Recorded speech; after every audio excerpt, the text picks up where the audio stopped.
क्या कभी आपके दिमाग में ये सवाल आया है कि यार महीने के आखिर में ये पूरी की पूरी सैलरी जाती कहाँ है? मतलब मिडिल क्लास की सबसे बड़ी और दर्दनाक सच्चाई ही यही है। हमारी मेहनत की कमाई मुट्ठी में बंद रेत की तरह बस फिसलती जाती है।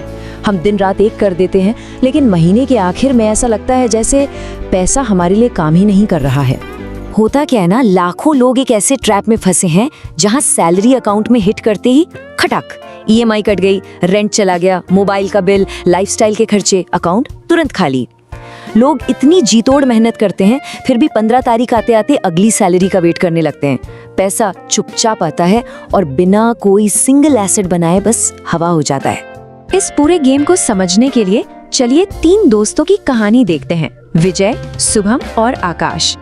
ये तीनों इंजीनियर्स थे, सेम डिग्री, सेम शहर। लेकिन पता है, असली दौलत बनाने में आपकी पहली सैलरी का उतना रोल नहीं होता जितना आपके माइंडसेट का होता है। अब इन तीनों की सोच देखिए। एक का फंडा था, पहले खर्च करो भोकाल बनाओ। दूसरे का विजन था, पहले एसेट बनाओ आराम बाद में। और तीसरे ने सोचा, भाई कोई शॉर्टकट नहीं, पहले एक सॉलिड सिस्टम सेट करते हैं। तो आइए सबसे पहले विजय की बात करते हैं और देखते हैं कि कैसे दिखावा अक्सर हम पर भारी पड़ जाता है। 23 साल का विजय 30,000 की पहली सैलरी पाकर एकदम 7वें आसमान पर था। लेकिन ये खुशी ना जल्द ही महंगे ब्रांडेड कपड़ों और झूठा स्टेटस मेंटेन करने की रेस में बदल गई। जैसे जैसे सैलरी बढ़ी, खर्चे तो रॉकेट की तरह और भी तेज भागने लगे। 12,000 का रेंट, फिर 12,000 की कार की ईएमआई, ये सब उसकी लगभग पूरी इनकम निकल गए। वो कर्ज की एक ऐसी चमचमाती जंजीर में बंध गया था जहां वो सिर्फ अपने बिल्स भरने के लिए ऑफिस जा रहा था। बाहर से लाइफ एकदम चकाचौंध, लेकिन अंदर से सेविंग्स बिल्कुल जीरो।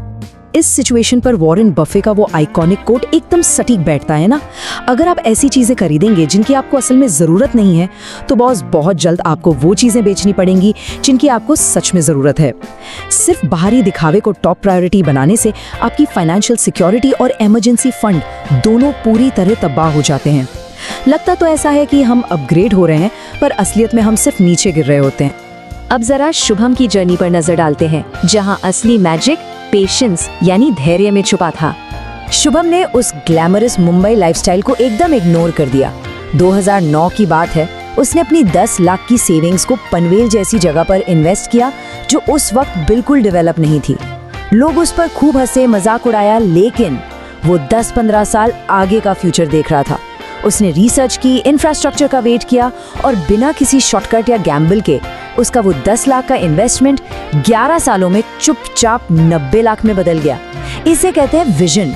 धीरे धीरे शुभम उस मुकाम पर आ गया जहां उसकी प्रॉपर्टी का रेंट उसकी एक्चुअल सैलरी के बराबर हो गया। सोचिए, ये वो पॉइंट है जो आपको काम करने की मजबूरी से हमेशा के लिए आजादी दिलाता है। असली दौलत लिटरली वही है जहां आपके एसेट्स बैकग्राउंड में आपके लिए खामोशी से काम कर रहे हों।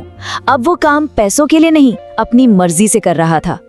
और फिर आता है हमारा तीसरा दोस्त आकाश, जिसने किसी भी शॉर्टकट के बजाय एक फुल प्रूफ सिस्टम पर भरोसा किया। आकाश दिखावे से कोसों दूर था। उसने स्टॉक मार्केट को रातों रात अमीर बनने की मशीन नहीं समझा, बल्कि 50-30-20 के रूल को एकदम कड़ाई से फॉलो किया। उसका गोल्डन रूल क्या था? अपनी लाइफस्टाइल पर एक सिंगल पैसा खर्च करने से पहले उसकी सैलरी का 20% हिस्सा ऑटो डेबिट होकर सीधे इंडेक्स फंड एसआईपी में चला जाता था। मतलब सीधा हिसाब, इन्वेस्टमेंट पहले, खर्च बाद में।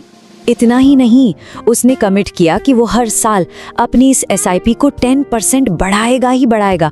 अगर कोई फ्रीलांसिंग या एक्स्ट्रा इनकम हुई तो वो भी सीधे इन्वेस्टमेंट में। और पता है सबसे बड़ी बात क्या थी? जब मार्केट क्रैश होता था ना और लोग पैनिक होकर बेच रहे होते थे, तब आकाश एकदम शांति से अपने इन्वेस्टमेंट्स को और बढ़ा देता था। अब इन कहानियों के पीछे का जो असली इंजन है ना, चलिए उसे डिकोड करते हैं। ये है जादुई 7-3-2 रूल। अगर आप इसका गणित समझेंगे तो क्लियर हो जाएगा कि भारी दौलत बनाने के लिए शुरुआत में कोई बहुत बड़ा अमाउंट नहीं चाहिए, बल्कि भारी डिसिप्लिन चाहिए। 7-3-2 का ये रूल चीख चीख कर बताता है कि आखिर लोग फेल क्यों होते हैं। होता क्या है कि पहले 7 साल सबसे बोरिंग और धीमे होते हैं, जहां आपका पैसा बस एक बेस बना रहा होता है। और बस इसी दौरान अपना धैर्य खोकर ज्यादातर लोग गिव अप कर देते हैं। कंपाउंडिंग ना बिल्कुल एक रनवे पर दौड़ते हवाई जहाज की तरह है।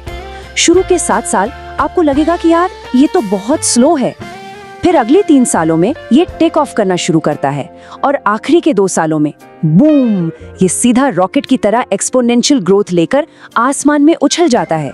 जरा इस कैलकुलेशन को देखिए।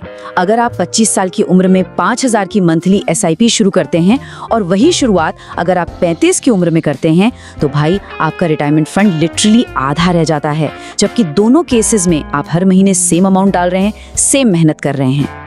देखिए, एज के साथ आप सैलरी तो बढ़ा लेंगे, बड़े रिस्क भी ले लेंगे, लेकिन जो समय एक बार निकल गया ना, उसे दुनिया की कोई भी दौलत वापस नहीं ला सकती।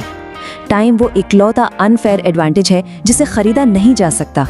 इसीलिए मिडिल क्लास के लिए जल्दी शुरुआत करना ही वेल्थ बिल्डिंग का असली चीट कोड है। तो इन सब से हमने क्या सीखा? चलिए बात करते हैं इन्वेस्टमेंट के उस अल्टीमेट मंत्र की। 36 साल की उम्र आते आते पिक्चर एकदम क्लियर थी। शुभम फाइनेंशियली फ्री हो चुका था, आकाश रिटायरमेंट के मजे लेने वाला था और हमारा विजय, वो अभी भी 20 साल लंबी EMI की चक्की में पिस रहा था। वॉरेन बफे का गोल्डन रूल एकदम सटीक है, खर्च करने के बाद जो बचे उसे मत बचाइए, बल्कि बचाने के बाद जो बचे उसे खर्च कीजिए।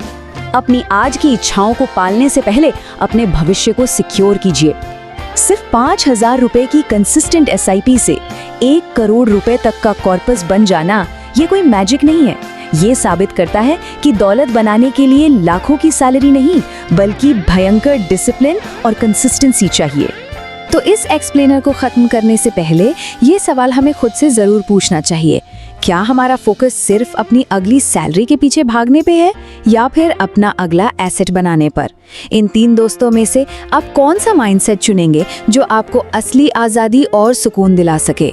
सोचिएगा जरूर।